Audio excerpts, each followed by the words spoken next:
நான் வீழ்வேன் என்று நினைத்தாயோ?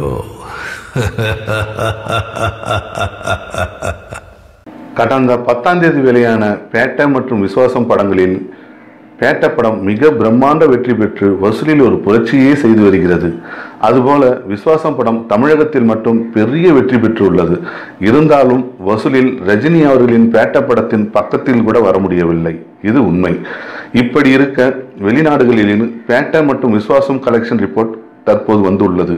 அதில் USA, Canada, UK, France, Australia, New Zealand, UAE, Singapore, Malaysia அனைத்து நாடுகளிலும் பேட்டை படமே வசூலின் நம்பர் 1 பொசிஷனில் உள்ளது.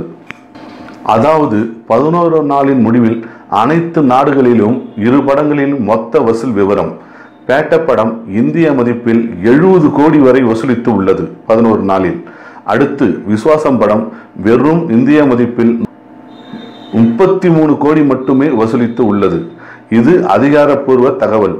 ஏனெனில் அங்கு அனைத்து வசூல் கணக்குகளும் இணையதளத்தில் யாரும் ஏமாற்ற முடியாத வண்ணம் துல்லியமாக கணக்குக்கு வந்துவிடும். அதாவது ₹1 கூட ஏமாற்ற முடியாது. அதனால் அங்கு கலரை வடை சுடுவது நடக்காது. மொத்தத்தில் தமிழகம், இந்தியா மட்டுமல்ல, வெளிநாடுகளிலும் பொங்கல் ரேஸில் நம்பர் 1 இடத்திற்கு வந்து மணிமுகடத்தை சூடிக்கொண்டது ரஜினி அவர்களின் பேட்டை திரைப்படம்.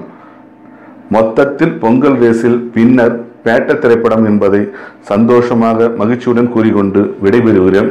நன்றி, வணக்கம்.